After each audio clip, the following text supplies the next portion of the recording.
Welcome to The Grant, the EU funding podcast.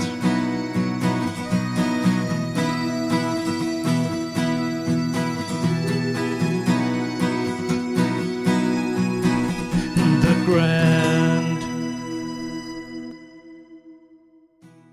My name is Niels Tudor Winter, and I am the creator, editor, and host of The Grant. The Grant is an independent, non-commercial podcast initiative with the ambition to dig into all corners of EU R&D funding system on topics of interest for the full EU R&D funding community. I have decided to make a continuously running series called The Brussels Office. It will shed light upon and open up the world of organizations and offices in the Brussels ecosystem related to EU funding. Brussels has a lot of university liaison offices representing universities from all over Europe. They do a tremendous work. I've seen it with my own eyes. Some universities decide to gather into a collaboration around their Brussels activities. I have an old contact that is representing exactly such an initiative in Brussels. Simona Costa is head of office of the University Collaboration Tour for EU. It is a collaboration between 7 Tuscan universities where they have decided to join forces with a spearhead office in Brussels. Of course, I needed to invite Simona for a talk about how that works. 7 universities are a big mouthful to represent, so we discuss, of course, how they have organized their approach. It became a long talk, so this one is a 2-episode release. In the first part from last week, we focused on the background of the collaboration, the key functions of the office and the organization, and finally we had a talk about the distance between the office in Brussels and the region back home in Italy. In this second half, we zoom in on the way that Simona is structuring the lobby activities for the 7 universities in Tour for EU, and then we have a talk about how she secures access to proposals and projects for the Tuscan research communities that she supports. Great content for research support professionals and Brussels representatives alike. Please enjoy.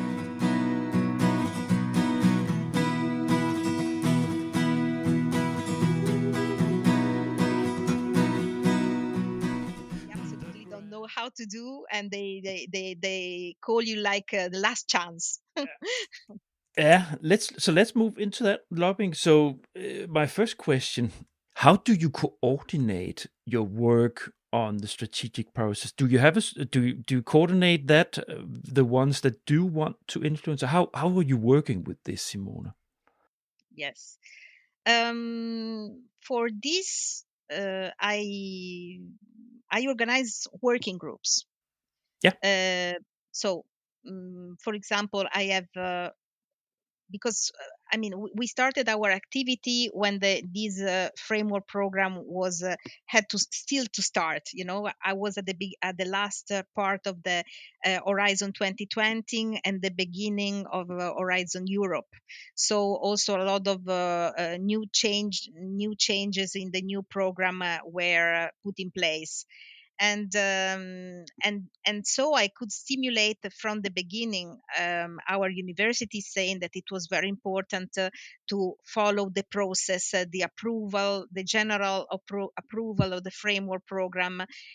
For example, at the beginning, the first year, I set up a position paper on Horizon Europe, Mhm. and a position paper, for example, on topics and budget, Yeah. and we present it at the parliament. So this was something that we did it with our with a delegation coming from the regional authority. So my president, that was also the vice president of the regional authority, together with the deputy rectors, in charge of research. Mhm. And we normally have coordination twice per year during the General Assembly that we organize, and we decide the strategic topic that we want to follow for the entire year during this context, in the assembly.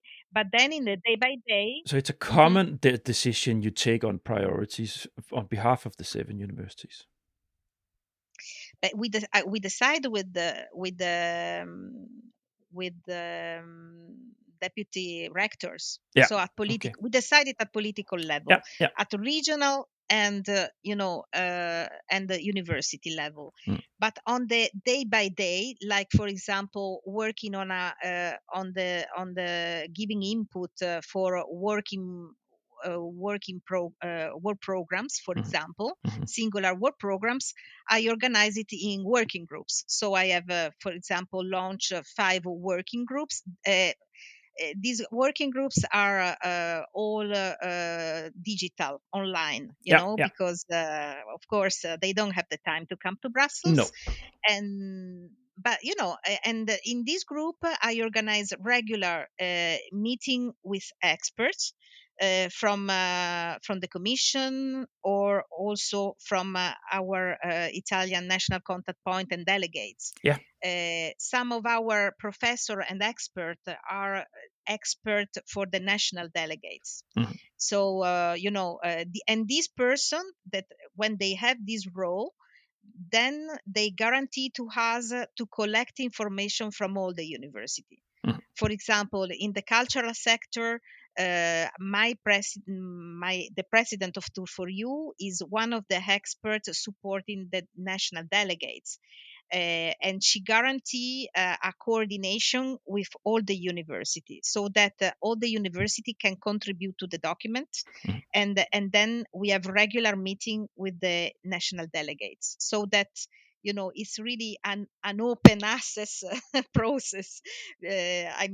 We always ask to all the university to contribute in health sector as well, for example, in energy as well. So of course I start with the topic that I know more, and then I launch groups when the group is successful, and there are new priorities. I also adapt my strategy accordingly.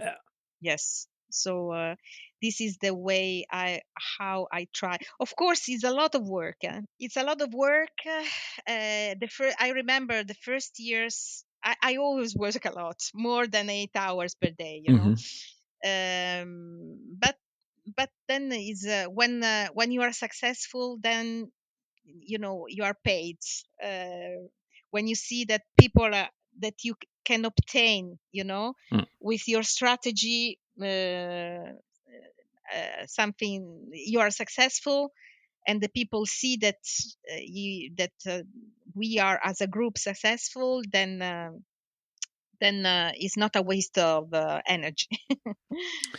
Yes. I think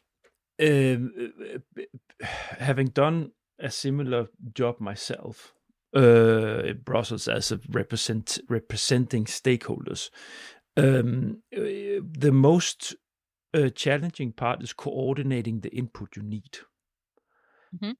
For so calibrating the life cycle of how work programs are come to life.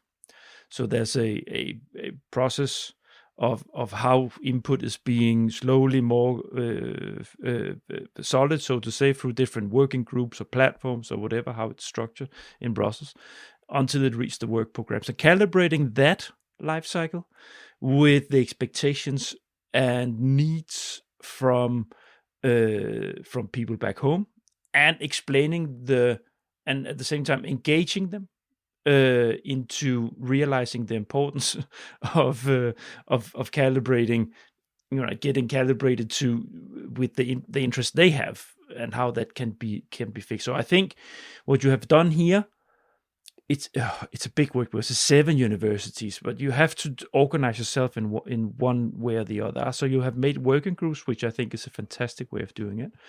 You cannot do physical meetings, so again, good, excellent way to at least try to take a little bit of effort off your shoulders of traveling. But it's also a matter of calendars simply. Yeah, it's much easier to get them in there. Barbara, I think it's a great way of approaching this, and I understand very well that it's a busy thing to do. How is it with the engagement in these working groups? Are they active, or do you have some universities where it's a little bit more difficult to engage the people that are part of the working group? So is it good representation and activity in those working groups? But each university gave me their expert. Okay. So I asked to all the university to have expert, Yeah. and then it's up to them to contribute or not. Normally, we have a meeting with our delegates. We have a document a little bit in advance, thanks to the delegates, but most thanks to our European network, I have Mhm. to say. Yeah, yeah. Because, for example, Unilion network is very good for exchanging document more than our permanent representation. They quite often we can have document in advance more than by our government, for example, Mhm. and thanks to that, and then I give them a deadline, to contribute, and what I offer to them is to collect all the contribution and to organize the contribution according to the documents. Mhm. So I give them support for that. Uh, um, I mean, the big problem at the moment is the recovery and resilience fund, because since that, Italy have obtain a lot of money on mhm. the resilience fund, and the university now is 1 year time that they are very much concentrated on this funding Mhm. that comes at national level, and and so to keep their attention is difficult. I mean, and I have to propose things, but not to exaggerate, not to propose too much, Mhm. because they don't have at the moment the capacity to to be active, Yeah. too much active, so I have to, to give things, but In doses. doses, Uh, exactly, doses, because otherwise, it's too much for them. are you also It's overwhelmed and they get the energy starts to be negative around it, and that you don't need that. You need a positive energy as much as you can get Yes. around. Also, consider that I mean, we lived the incredible time, with the COVID. Mhm. So also, and I was I started my new job, and the COVID came 1 year and a half later Yeah. from the starting of my new job. So for 2 years we couldn't see each other. It was only on digital. Yeah. We could only see, not in presence. And then now all the problem also in Ukraine, the recovery fund, the so all these things happened in the meantime, and so it's very important, yes, not to overwhelm them, Yeah. and you know give them what they are looking for, but maybe something a little bit more, but not too much, Uh, because otherwise yes, it becomes negative from uh, their side. It's too much. how is it with the? Do you somehow uh, all these platforms and forums and so on where you need to be involved to sort of push information in? Are you the one that represents everybody, so to say, on behalf of them, or do you have some of their own professors or people that comes to Brussels that sits in some of these places? Or how is that? How do you work with that? I'm trying to involve them. Yeah.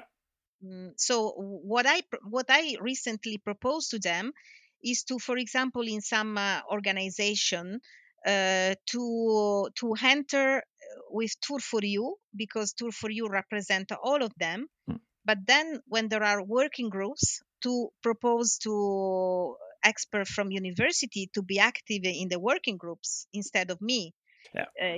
and in this way it's not the university that have to deal also with the fee of the organization, but at the same time, expert, in particular for small universities, where the one that they don't have too much budget and time to spend on these kind of things. But sometimes, it's also very important, when you start, for example, an activity in a new partnership, you have to understand who are the key players, to whom address, also for future projects, you know.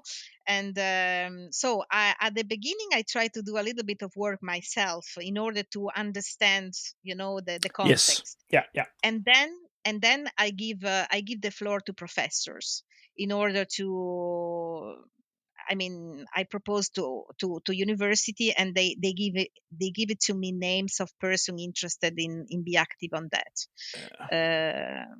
But Yes. it's I understand very well. I did the influencing part as well in parts of my career, and here you need to be a translator.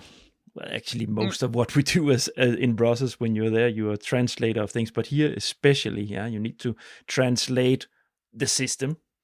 You need to translate the lingo, and you need to translate or facilitate the connection between them and the group of yes. other European stakeholders, which can be very diverse in these platforms. But as soon as they get it, then they are very self-driven. But there's a big work to do in the beginning to translate that system. Yeah. But you know, also something else, for example, in the lobbying activities, when you have to set up a position paper.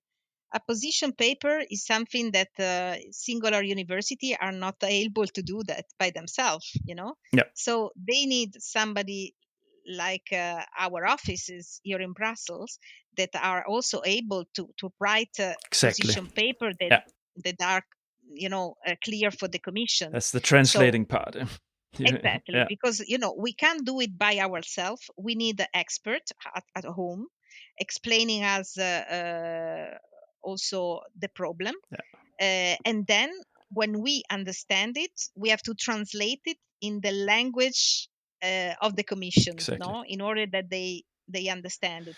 Yeah. That's why sometimes also with the university, I ask them to meet the professors, because, you know, at the beginning there was one university didn't want that I deal with professors, but for me it's also important that I deal with professors, because I have to understand what they do, Exactly. you know. And you know, it's difficult to come with opportunities if I don't know what is their expertise, what are their contacts, You can't you do know. that. You're a Yeah, it's playmaker. very. That's also what you are. You're playing. So you have to understand where to put who where. You know, you have to know this there. You need to go to this. Now we need to talk to that person because he is exactly who can bring you further with your research. Is also a connection with industry and so on and so forth. You know, you need to understand who you are working for and why. Yes, Yeah. yes, also because, you know, I've been working 16 years for another region. Yeah. So I know everybody. I Mm-hmm. know the private in Tuscany. For me, it's 4.5 years that I work. Mm. I didn't know them. Yeah. I didn't know the potential. So I really needed to understand the strengths, the weakness, the weak point, how to promote them, you know, the context. Yeah. Yeah, and we had also the COVID in the meantime, so this make it more difficult. Yeah. But you know, we Well, did it anyway. that's the role as a facilitator. And everybody out there listening who are sitting in a process office representing whatever industry or universities or region or whatever will understand exactly what we're talking about here. Because you need to you cannot do a good job in process if you don't understand your region. So there's a lot of work, especially the first year or so that you work for in your new job, so to say. You to understand, you travel home, you need to see what do they want, how can I help. You need to work your own mind and to calibrate between what is process and how can I make it meaningful for this organization to join this, or should I just say no, you don't do this because you're just going to make you very angry. You know, you need to have all these informations about who you're working for to be able to do a proper job in process. It's not just running around in Brussels and drinking cocktails and meeting a lot of people. It's hard work to run to run your shoes flat, so to say, with talking with people home and talking to people in Brussels. And it gets easier. Your work is for you is easier now because you understand better your 7 universities. Yes. You understand your region. You understand what the regional government they want. Um, and you understand Brussels very well from all your years there. So now you understand your stakeholders. You know you can play the piano very detailed now with the little extra sections in the in the passages in what you play there to make things better for them. So. Absolutely. And this is a very fascinating and unique job that you do in Yeah, Brussels. it And this is. is something that you can only do if you are in Brussels, and you can be successful if you have also experience. Yeah. It's not something, that you can do in few years. You need to be really also on project. You can have a lot of theory, but it's only when you are part of a project that you learn all the problems. It's a learning by doing process. And you have to know a lot of elements that come only with years of experience. This is not something that you do, in 1 2 3 years times. And sometimes I don't understand why representative decide not to have the person that represent the office based in Brussels. There are some cases now of people that go up and down from their country to Brussels. Mm. But you can't do well your job in this way, because sometimes you find out information during a lunch, during when you are outside, or during an event in Brussels. And if you are somebody that pass only few days in Brussels and the rest in their own country, I think it's difficult that it can really be effective in this job. Yes, exactly. I It's think simply the not same. possible. You can. It's like walking. It's like running a marathon on one leg. You Mm, you can probably get there, but you get there slower and with big troubles. absolutely. Yeah. And you will stumble a lot on the way. Yes. It's you. Of course, you can. Then you travel all the time. Hmm. So all the expenses you would use on traveling, you would much easier have on salaries and having renting an office there instead. It's the synergies and the value you have of being there. It's you cannot even. It's difficult to explain the value that it gets to have a representation there. If the things that happens in Brussels is important to your organization. So, Yes, absolutely. Yes. Hmm. I agree. um, amen. Simona, we need to slowly end up here, but we still have a few things to talk about. So, just before we move into talking about project facilitation, which we actually already have a little bit, last thing around the lobbying part, have you made sort of an annual mapping and timelines of influencing processes when you cut off dates, saying, look, here in this time window we have the possibility to influence the food cluster 6, or here in this time frame there are a lot of meetings going on in Spire, the industry part, or do you have you made these kind of things? I made these kind of things in the project, in particular in the project part. Okay. So, for example, I build up a book for European funding, Mm. something that we did as a office. And it's a work plan that, for example, study in advance. It's an annual planning concerning all sort of European project call for proposal publication. Okay, so you made it for calls for proposals. I made it for call for Okay. proposals in order to organize ourselves, also for the in this way also for the lobby part, for call for propose for the work programs. Okay. Yeah. Yes. So that's what I did till now. And then, of course, in a lobby activity, I follow the timeline of the of the commission or the strategic planning, for example, and we adapt it.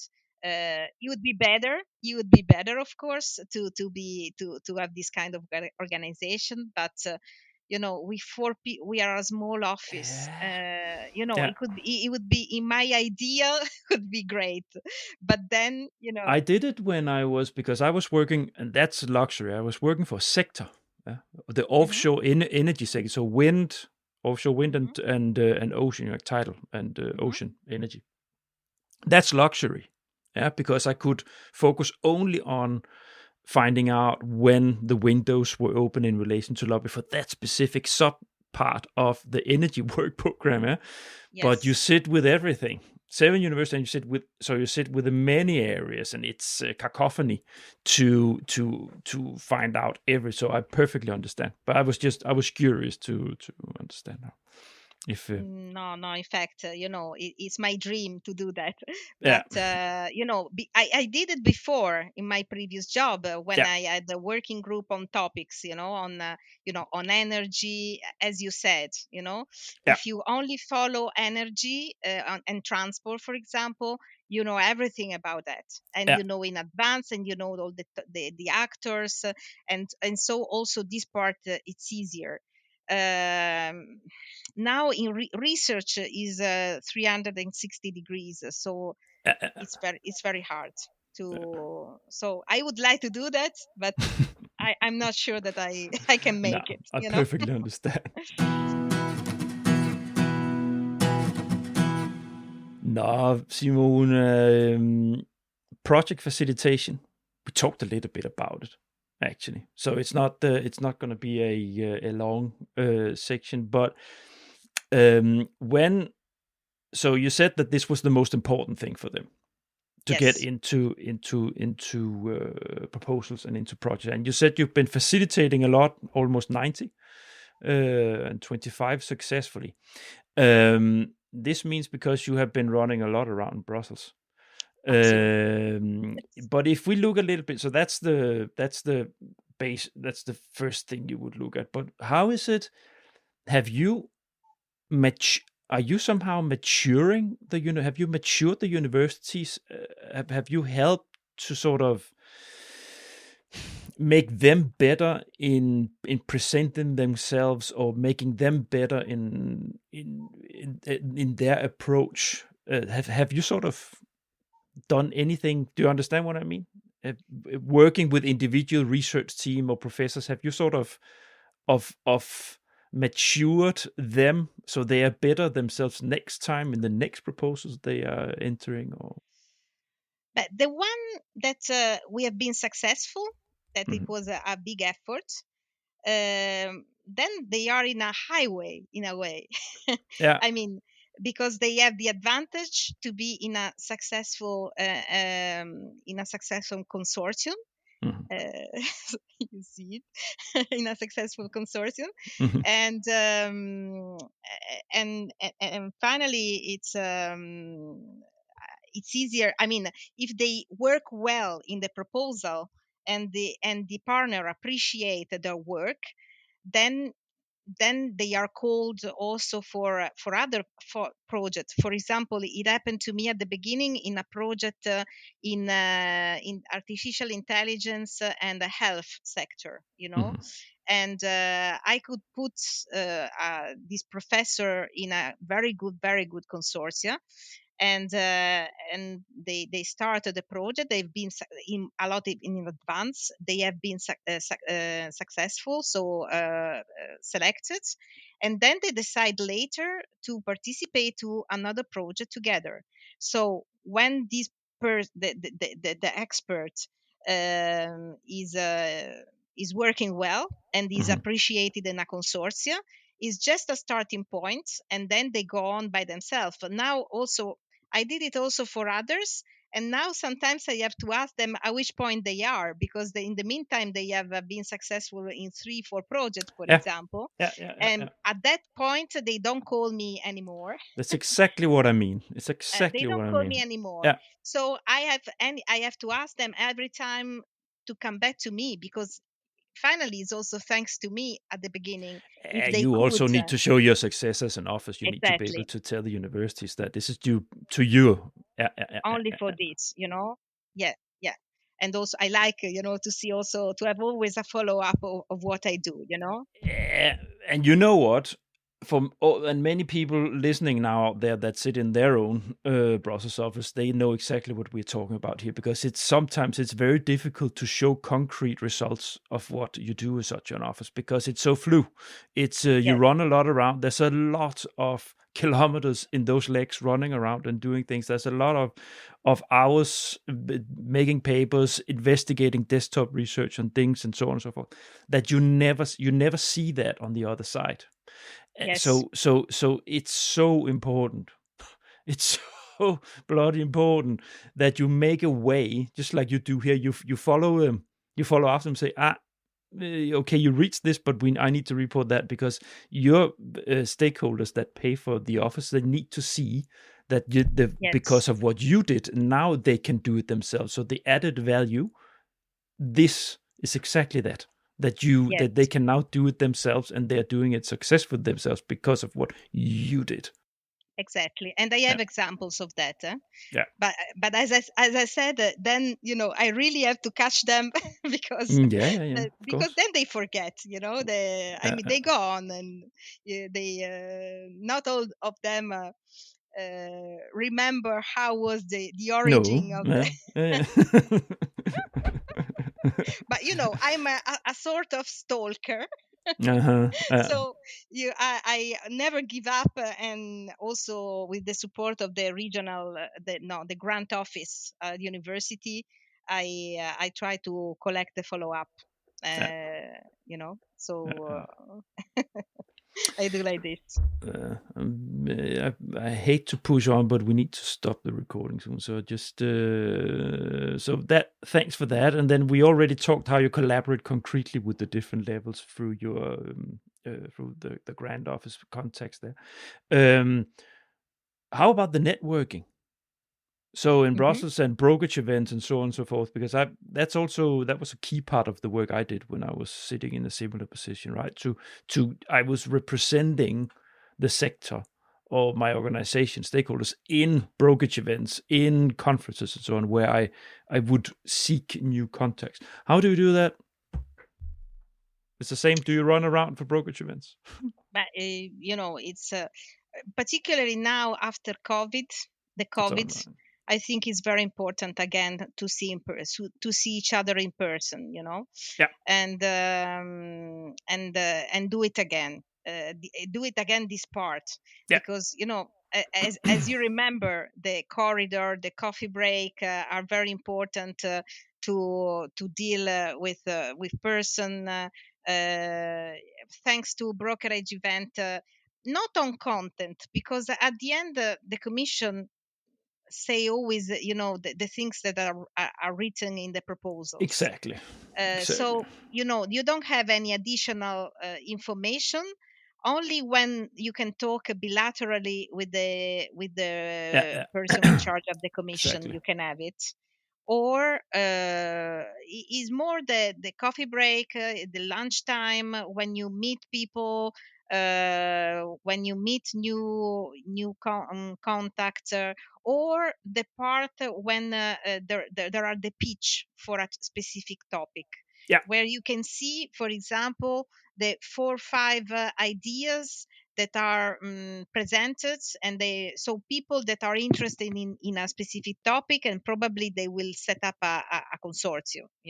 yeah. It's not said that this topic, this will be the successful one, Mhm.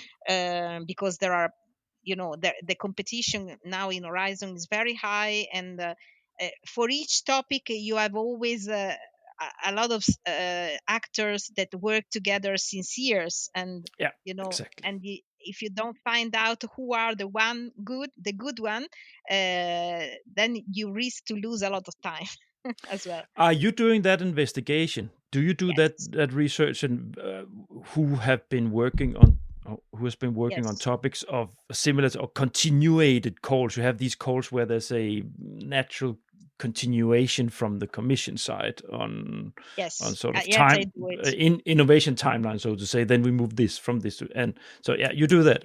Yes, I do Yeah, that. It's very important because when you are looking for then the problem is to be in contact with this and make you attractive yeah, in order to be considered by these people that work on topics since years, yeah. and that's the more challenging part, I You have have to to put say. on the proposal makeup. Uh, Yeah, you need very to make your stakeholders very beautiful. yeah. This is not easy. In particular, now that TRL are high, and so normally more company research center are in some kind of proposals. Mhm. And so for university, the possibility to be part of a consortium is lower, I think. Yeah, You can have a lot of university in competing each other, that can do the same job. So yeah, yeah, you have to convince them that you are the one that can do it better. yeah. And this is not easy, No, it's not. It's when I was a grants consultant, it was this was extremely important to identify and find out if it was wasted efforts Mhm, to develop a proposal, because if you realize, wait a minute, they did that and that the last 8 years, mhm. and now you have a call that looks pretty much, you Yeah, can you can just see that that's the way things goes, and then when you reach out to people, yeah, we're already in a consortium, so, and then you start to put the puzzles together, so yeah, okay, of course. What about us? But but when I let me see share that with you. no, but when I see, for example, that the only one or two or maximum three projects are selected, and I see that there's a big, huge competition, I say to people not to apply, because it's a waste of time, or you enter in the right consortia, or if I hear from somebody from the commission that they have the idea that there would be 20 consortia for 2 3 projects selected, or 50, Yeah, yeah, I mean, or you decide because you want to enter, make an exercise, and the first time is not good, but then you have the evaluation, and then you can improve the second time. But to be successful is very hard. So I sometimes I prefer not to apply. I suggest not to apply, and yeah, yeah, yeah, yeah. and more find out and try to convince successful partners that they could use our professors. Yeah, or try to find alternative funding where they can work with Also, some of the same partners in another project, a also. complementary project where, for instance, your universities, they one of your stakeholders, they come themselves with a strong research, idea for something, Mhm. and Yes. and then that would be attractive for them, and then this is that's a marathon, right? So they get into the loop, they collaborate in another way, and then maybe in 3 years, when that project that they originally wanted to join, maybe they're invited into the continuating consortium, so to say. If they so it can be a long game, and this is also where the lobby activities and the project facilitation comes together, right? So if they're involved in the influencing activities, then they're also together with some of the most important ones within that field, and then they will eventually be invited in. If they're active in the group, they will be invited into some of these consortia eventually. Yeah, eventually. Yes, you see. Things, but it takes some time. But if you want to get into that group that has built up this all these results through many years through EU projects, then it takes a little while. But when they're in there, Yes, when they they're in a sweet spot. absolutely, you know, that's the objective.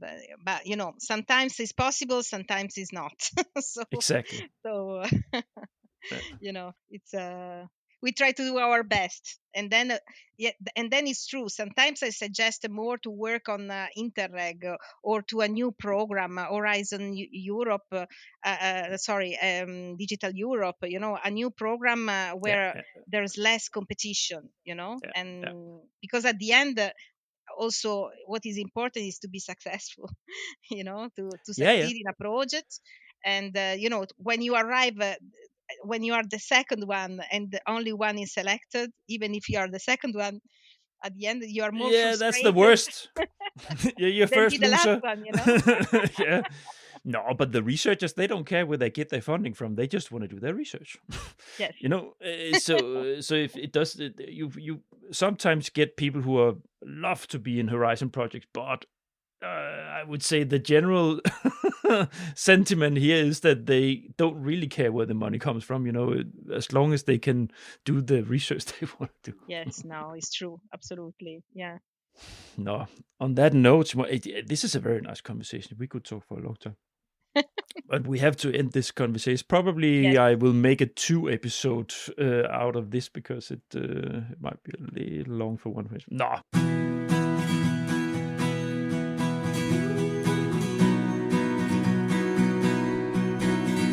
The Grand. I always have in all my episodes, I have the segment, The Toughest Challenge. From the times when I started this and sat myself and stared into a microphone and recorded, I sort of tried to make something like this that it would came every time. So, toughest challenge. What's for you the toughest challenge as a representative in Brussels? The competitiveness of the framework program. I mean, the fact that to be successful in project is very hard. There is a big competition, so you need to work a lot to have the good ingredients. And another aspect that I think is worse now is the evaluation process. I see that sometimes, even if a consortium present a proposal twice or three times, Mm. the evaluation is different.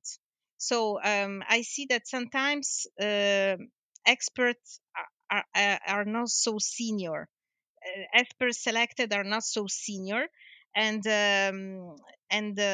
even if you improve your proposal, uh, you know, when you apply for the second time, for the third time, evaluators are others.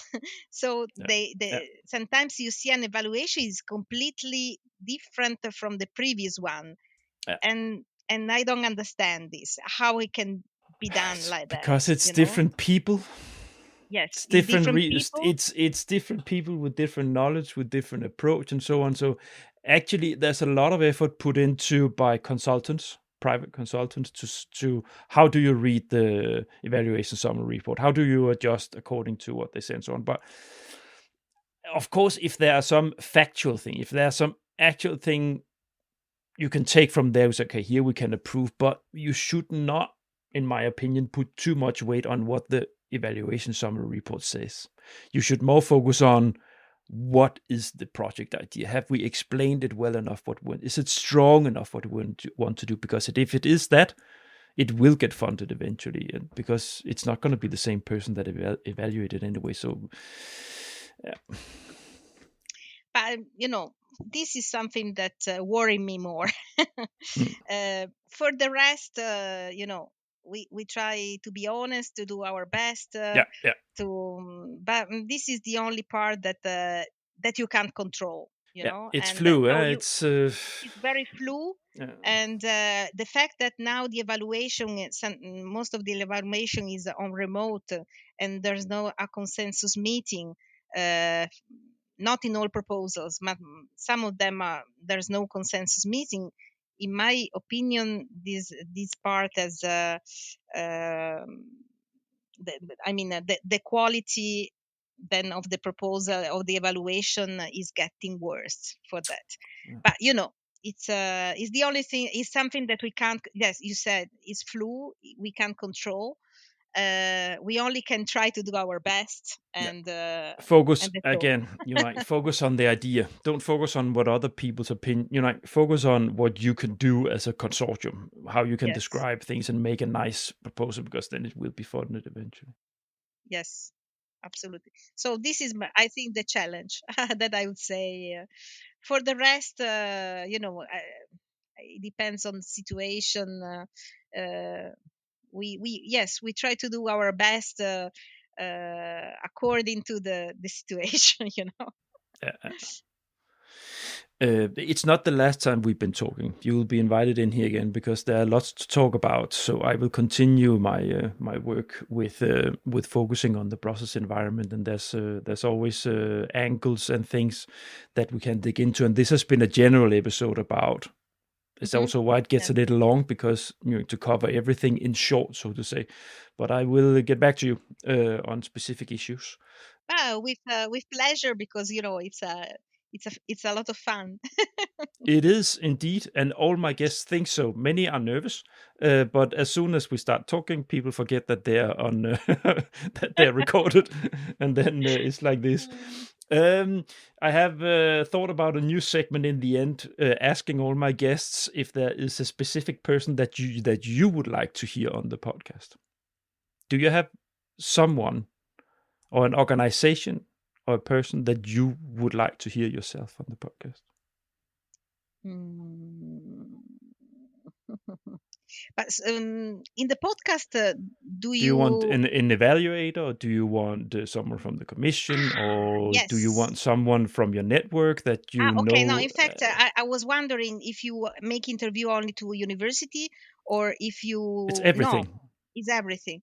But yeah, I think it would be interesting to, yes, to have an evaluator that somebody who had experience in Horizon 2020 and now has experience in Horizon Europe. Yeah.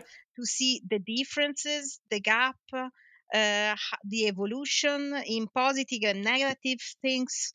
I think this could be something very, very interesting for the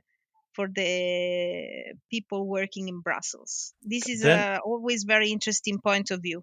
then I have a treat for you, because I'm Hmm. already arranging a panel of evaluators, Hmm. a panel episode. So that's it has not been recorded yet. It's in the planning phase, but it will come. So yes, thank you. That's good. Then you can look I forward to think that. this could be very, and then of course to have also the perspective of the private sector.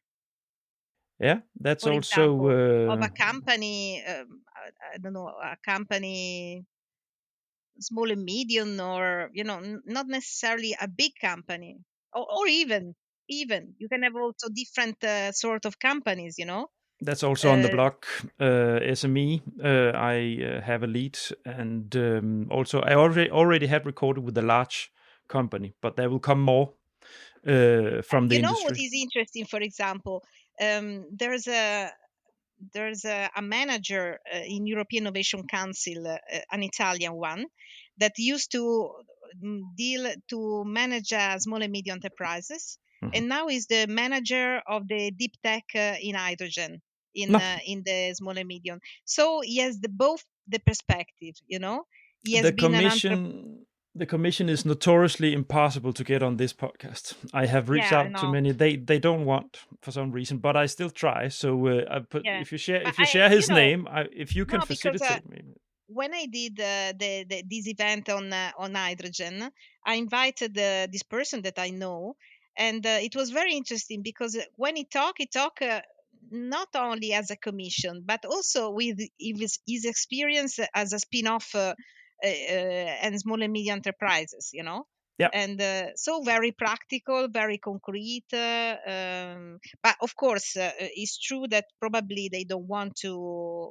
I mean, people from the commission can't talk probably only official channels can spokesman, or probably they can't. They do come and present stuff, at places where they can't control either, and they do, of course, give interviews to journalists and so on. But for some reason, I don't know what they have with the podcast medium. They are very reluctant, but I will get there eventually. Yeah. But I can give you the contact, if you want, ask, and then maybe the person maybe you don't say the name of the person. Yeah. It's exactly. I'm not like, going to. like Yeah. mafia. No.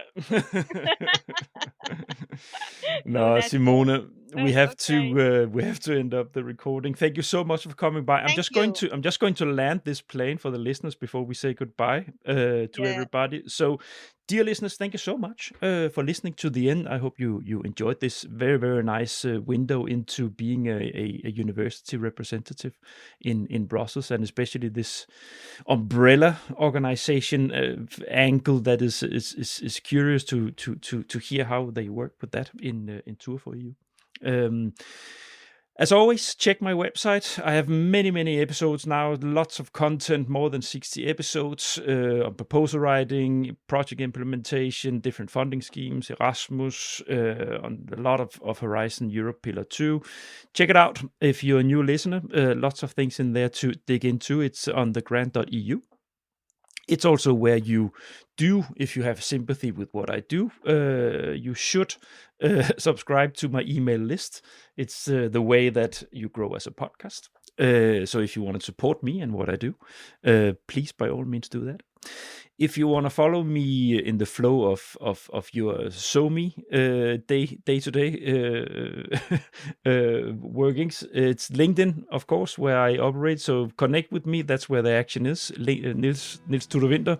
Find me and connect with me. And then in my feed, there's always a lot of focus on EU funding, naturally, because that's what I do here. I think that's that. Simona, thank you so much for dropping by the virtual podcast studio. Thank you. Thank you to you and to all the people listening to the podcast. It was really a pleasure and a lot of fun as well. Indeed. Bye to all of you out there. Bye.